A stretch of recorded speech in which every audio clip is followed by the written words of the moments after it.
Hey everyone, I'm here in Denmark in Nordborg. Hope I pronounced it well.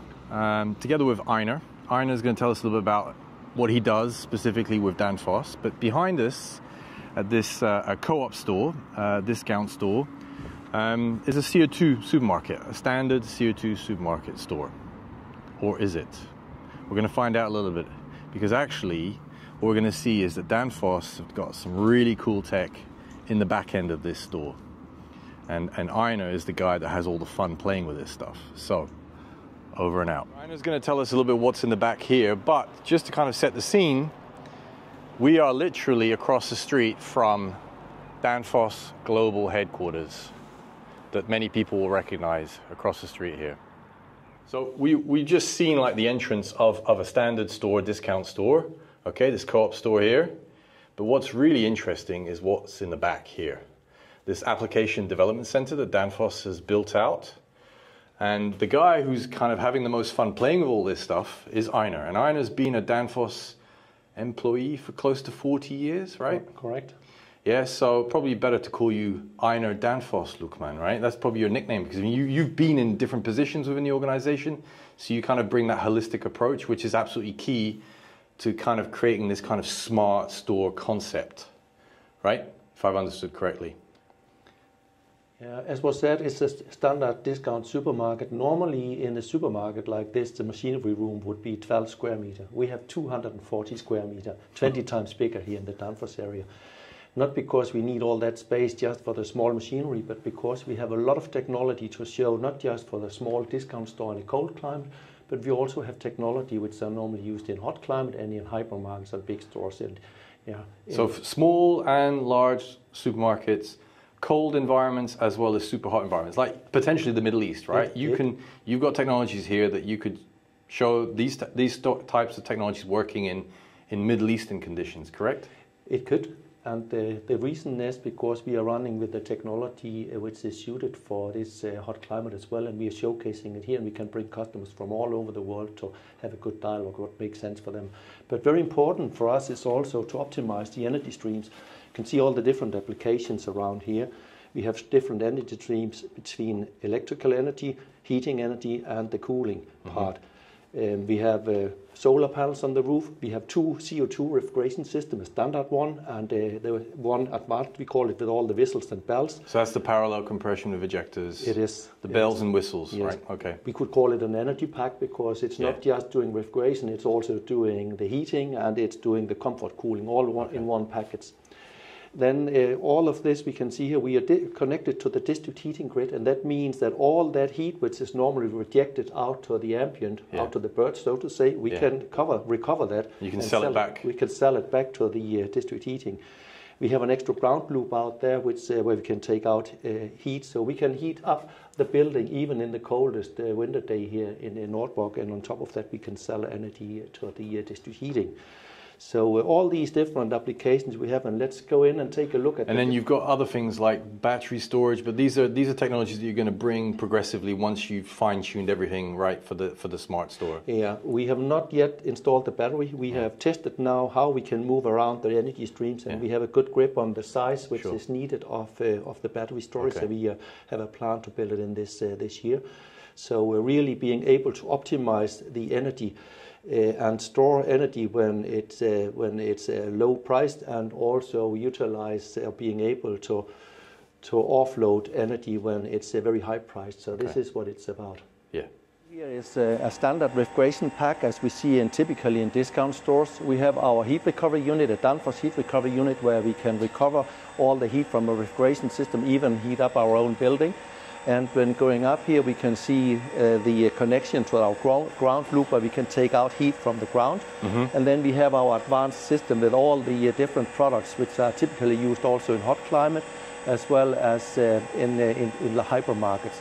So a lot of technology on this. We call it an energy pack. And the reason is that we are doing the refrigeration, we are doing the heating, and we are also doing comfort cooling with the same rack here. So an integrated system, An integrated system. What people like to say integrate. You can do everything with the CO2 rack. It's all done with the CO2 rack. Okay. Yes. Here we have a Danfoss heat recovery unit, and what we have learned, at least in our area, that heating people and cooling people, they are two different species. They don't talk together. It's like this.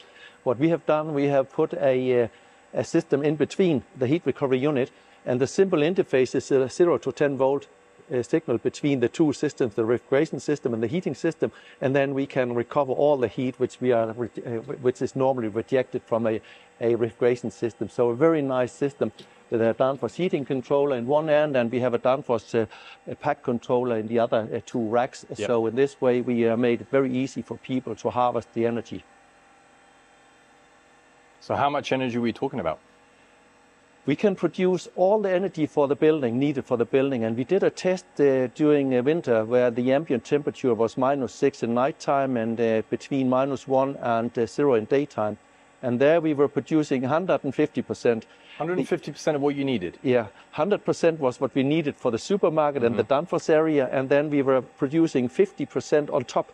And what we were producing on top for the district heating is energy which has to be above 63 degrees, okay. While what we are doing or using ourselves is at a much lower temperature. And this is really what it's about, being able to create energy at very low temperatures to get the highest performance out of it in our area. All right, so now we're connected to district heating here, right?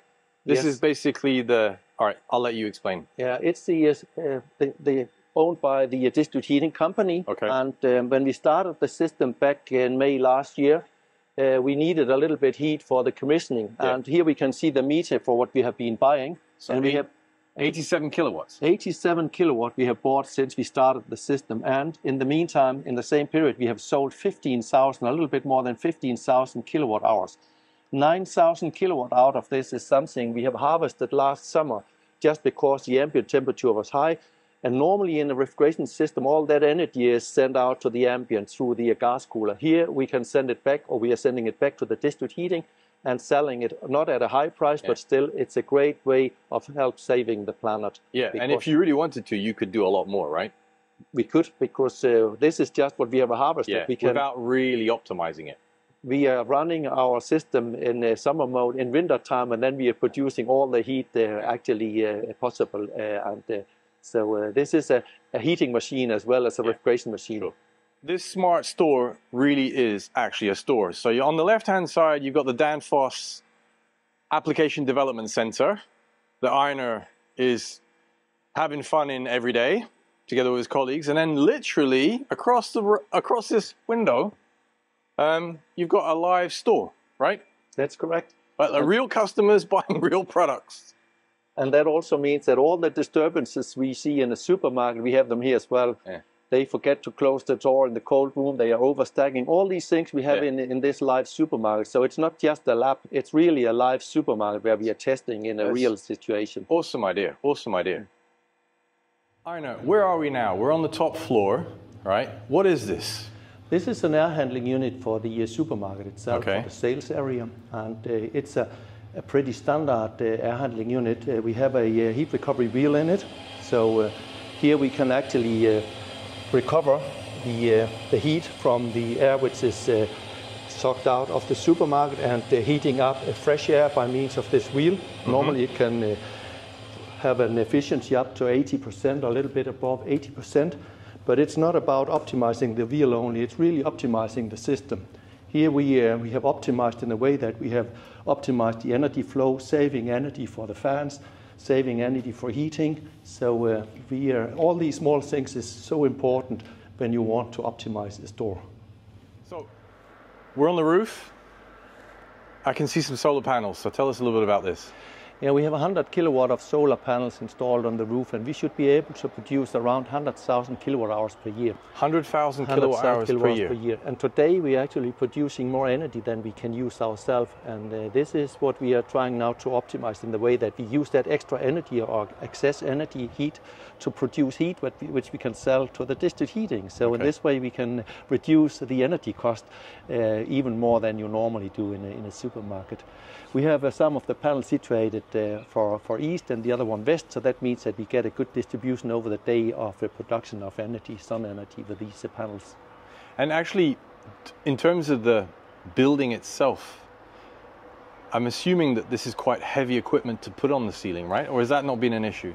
It has not been an issue. Here in our area, we are normally making construction, so we also can take a certain amount of snow. Snow, okay. So it was not an issue here, for at least in our area, so not at all. We are using this kind of material, which is more bright and. So it's not black like you would typically see on other roofs, right? Why is that? You want to reflect stuff? It's to reflect the heat. Normally, with the black one, it's really heating up so much that you need extra heating or extra cooling in summertime to cool down the building. So here we are rejecting the heat directly by means of this material, which we also see in southern countries actually, but not normally in our area. We are also collecting all the rainwater, and we use this for the irrigation of the green plants around the building here, and try to make it as green as what also make business sense. It's never green to build a supermarket or build a building, but we have at least tried our best to get it as sustainable as what make business sense. This adiabatic gas cooler would be overkill, right? Yeah, for a Danish environment. But why do you have that? This goes back to the kind of the concept that you have as a smart store, where you're experimenting with different technology in different environments, correct? Yeah, we want also have a technology which are used in all kinds or all areas of the world. So if you are in hot climate, this would be something that you would really use. A adiabatic gas cooler like this can give an extra cooling about 5 to 7 Kelvin, which is actually a lot. And just using a little bit of water, so it's a good way in our area to cool, but we don't need it here in Denmark, but in other countries, southern countries, or closer to the equator, you would need an extra cooling to make the refrigeration system running efficient. So one really important message, I guess, from this tour, and thanks Einar for this, really appreciate it, is that all the technologies that we're seeing here, none of this is rocket science, right? It's all available today. Obviously Danfoss has plenty of those products, but there are others out there too that have those solutions, and so they're readily available, okay? And this is an important message, is that you can create this kind of solution in many environments around the world, correct? That's correct. And one of the other things you said is that you've got to have this kind of the digitalization part of all of this. It's all hooked up to the cloud, so you can really optimize everything. That's a key element also to not forget, right? Yeah. For me, it's quite easy to look at one store, but if you have a supermarket chain, you would really need some more sophisticated solutions to monitor an enterprise, all the different stores in a supermarket chain. So here, digitalization comes to play, but also the optimization between the different applications means that you need the systems connected, and you need monitoring and metering to be able to optimize. If you don't have the meters, you are optimizing in blind. We have more than 50 meters here. 50? So 50 across heat meters, electrical meters, and so forth. Okay, so I'm imagining what it must be like for you. I mean, you come to this job, right? You must be having a lot of fun here. I mean, this is kind of like, I've never seen such a system or installation anywhere on the planet. And I haven't seen that. I haven't had the privilege. So, I mean, Danfoss are doing an amazing thing here. And you are the really lucky guy, because you get to run this whole thing. Yeah. And you get to come in every day and tweak this. This is like playground time, right? Yeah. Cutting edge. My wife is telling me that I'm spending more time up here than at home, because I'm not easy to get at home in the evening, because it's really great getting the full overview of all the different applications, and seeing that optimization is a compromise between the application and not a sub-optimization on one application. Yeah. This is, I believe, the trick. It's key, and this is where Danfoss has a lot of knowledge, right? Yes. And this is what you can bring to the space. Yes. So that holistic approach is going to be key. Yeah. Right? Okay, absolutely. Well, I wish you the best of luck. Thank you very much. And thank you for the tour. Thank you. Bye, guys.